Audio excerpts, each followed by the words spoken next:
माध्यम से हमें ज्ञान दिया, उसमें लगभग हर समस्या का भी वर्णन है कि समस्या क्या है और साथ में उसका समाधान भी है। बशर्ते कि राजीव भाई ने भी बार बार बोला है कि हर वो कार्य जो प्रारंभ नहीं किया जाता वो एक सोपान होता है और हर वो कार्य पूरा हो जाता है जब उसे करने वाले लोग लग जाते हैं।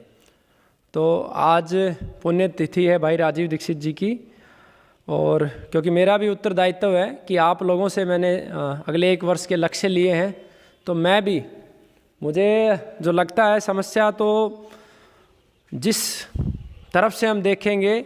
हर एक शब्द हर एक समस्या का समाधान है। जैसे अगर हम ये बोलें कि ज्ञान का अभाव, अगर ज्ञान सभी को हो जाए तो सारी समस्याओं का समाधान हो जाए, और अगर हम ये बोलें कि धर्म का अभाव, तो धर्म के मार्ग पे अगर सब चल पड़ें तो भी सारी समस्याओं का अभाव हो जाए। शिक्षा के रूप में बोलें कि सब शिक्षित हो जाएं तो भी समस्याओं का समाधान हो जाए। तो जो मुख्य समस्या है इस राष्ट्र की, वो सबसे बड़ी समस्या यही है कि अज्ञानता, और धर्म क्या है और अधर्म क्या है, इसके बीच का जो फासला है वो हम समझ नहीं पा रहे। तो मेरा प्रयास रहेगा कि मैं ज़्यादा से ज़्यादा लोगों को धर्म क्या है उसके बारे में जागृत करूं, और मेरी जो अपना मत है धर्म को लेके कि सृष्टि में जितने भी जीव जंतु हैं उन सब जीवों की रक्षा करने का परम उत्तरदायित्व मनुष्य का ही है, उनके लिए व्यवस्था बनाने का दायित्व भी मनुष्य का ही है, और सभी वनस्पतियों को बचाना, जीवों के साथ और वन यानी कि वनस्पतियों के साथ बिताया हुआ जीवन, सुखपूर्वक जीवन जो सभी को सुख दे, वही धर्म है। तो इस विचार को मैं ज़्यादा से ज़्यादा लोगों तक पहुंचा सकूं, ये मेरा एक लक्ष्य भी है, और ये एक राष्ट्र की समस्या भी है कि धर्म और अधर्म, क्योंकि कहीं ना कहीं हम धर्म को हिंदू, मुस्लिम, सिख, ईसाई में बांट रहे हैं, लेकिन ये धर्म नहीं है।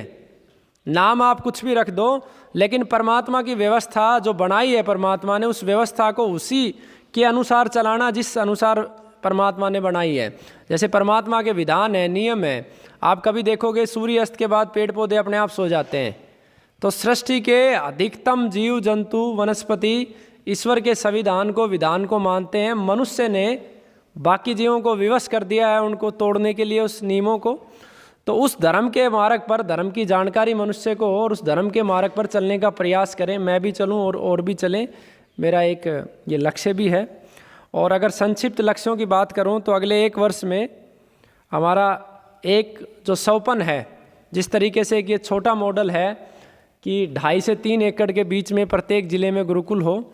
और एक हमारा संकल्प है कि एक राज्य में एक बड़ा मॉडल हो जो उस राज्य की पूरी समस्याओं का अध्ययन करके, छोटा गुरुकुल मतलब जिले की गुरुकुल समस्याओं का अध्ययन करके समाधान दे, और बड़ा गुरुकुल जो उस पूरे राज्य का अध्ययन करे, भारत की अर्थव्यवस्था को भी मजबूत करे। लगभग 100 एकड़ में एक गुरुकुल बने जिसके अंदर चिकित्सा का शोध केंद्र भी हो, चिकित्सा भी हो, कृषि का शोध केंद्र भी हो, कृषि भी हो, गोपालन भी हो, गौ संवर्धन भी हो, वहाँ पे वृद्धाश्रम भी हो, गुरुकुल भी हो, संस्कारशाला भी हो, जीवशाला भी हो, और जीवों के साथ और वनस्पतियों के साथ मिलके मनुष्य कैसे जीवन बिता सकता है उसका एक अच्छा सा मॉडल भी हो। ये सब करने का जो एक सोपान है हमारा, तो उसके लिए जो बैकबोन है, ज़मीन, उसके लिए जो रीढ़ की हड्डी है, उस ज़मीन की व्यवस्था करने का अगले 1 वर्ष में हमने संकल्प लिया है। ईश्वर ही इस संकल्प को पूरा कर सकता है, व्यक्ति केवल मन में विचार कर सकता है और उस विचार को प्राप्त करने के लिए अधिक से अधिक प्रयास कर सकता है। तो हमारे अधिकतम प्रयास इस बात के लिए अगले 1 वर्ष में रहेंगे कि हमारे लिए जो ये ज़मीन, जो लगभग किसी जंगल के पास या पहाड़ी के पास हो, जल स्तर अच्छा हो, जिससे हम अधिक से अधिक रोगियों को भी बचा सकें और अधिक से अधिक समाज की सेवा कर सकें, उसकी ज़मीन की व्यवस्था हमारी रोगी जो ठीक हुए हैं, उन्होंने जो हमें वचन दिया है कि हम आपके लिए 1-1 एकड़ ज़मीन की व्यवस्था करके देंगे, उन सब के सहयोग के माध्यम से ये जो एक 100 एकड़ का प्रोजेक्ट है, इसके लिए ज़मीन को उपलब्ध करवाने का मेरा भरपूर प्रयास रहेगा कि अगले 1 वर्ष में हम अगली पुण्यतिथि से पहले पहले उसे पूरा करें।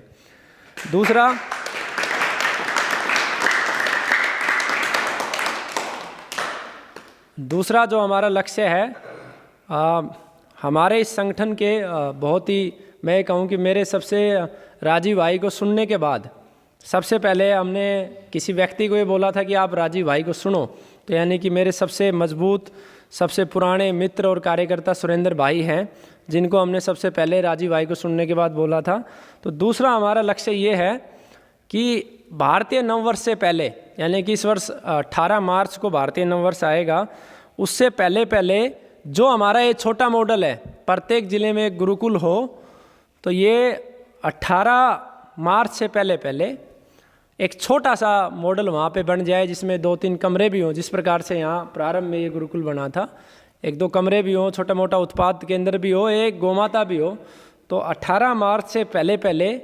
उस कार्य को हम पूरा करें, उसके लिए हम अथक प्रयास करेंगे सुरेंद्र भाई का सहयोग लेते हुए। और ये एक हमारा दूसरा संकल्प है राजीव भाई की पुण्यतिथि के अवसर पर। तीसरा, जो मेरे साथ बहुत सारे साथी जिनके बहुत सारे गिले शिकवे रहते हैं, बहुत सारी प्रकार की नाराज़गी रहती है, मेरा प्रयास रहेगा अपना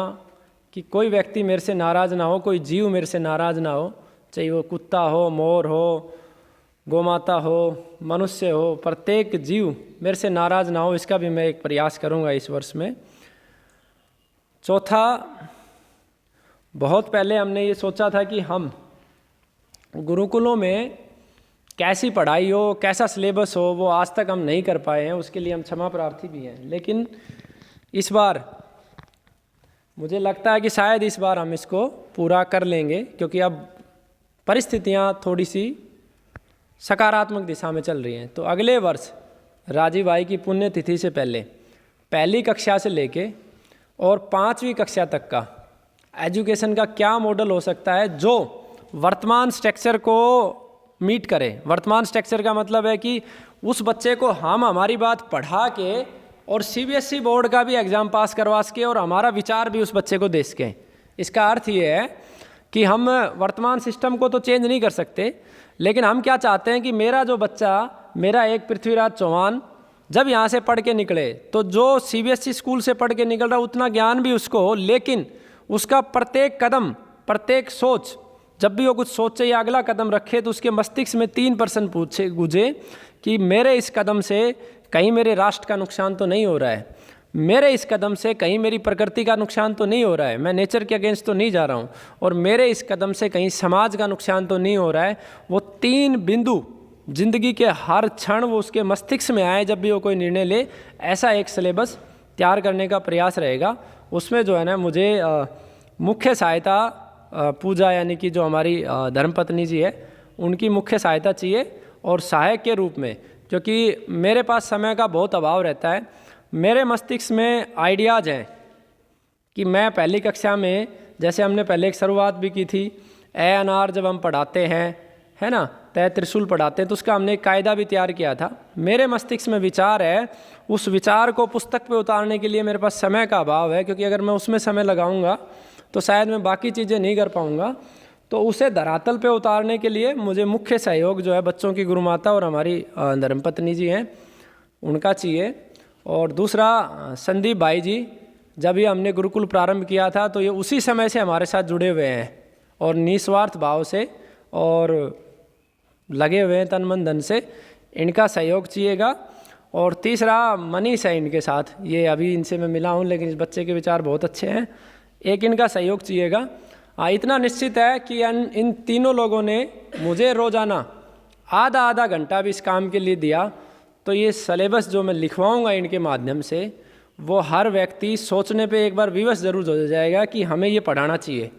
अगर आप किसी बड़े से बड़े स्कूल के पास भी उसको एक बार ले जाके रखोगे, तो इतना ईश्वर की कृपा है, जो कुछ करवा रहे हैं, परमात्मा करवा रही है, गोमाता करवा रही है, कि वो एक बार ज़रूर चिंतन करेगा कि हाँ, मुझे ये पढ़ाना चाहिए। तो तीसरा ये कार्य है। तो ये 3 लक्ष्य हैं, और बाकी जो कुछ भी होता है ईश्वर की मर्जी से ही होता है। ईश्वर चाहते हैं तो होता है, नहीं तो नहीं होता है। हमारे हाथ में सिर्फ कर्म है। तो प्रयास यही रहेगा कि ये सारे कार्य पूरे हों। आप सब लोगों ने समय दिया, ध्यानपूर्वक सुना, उसके लिए बहुत बहुत धन्यवाद, और आप लोगों का आभारी भी हूँ मैं। तो अंत में हम चाहेंगे कि हम सब एक संयुक्त चित्र ले लें राजीव भाई के। ऐसे कुछ लोग इधर खड़े हो जाएं, कुछ लोग इधर खड़े हो जाएं, और एक छोटा सा संदेश भी आज के लिए हम रिकॉर्ड कर लेंगे।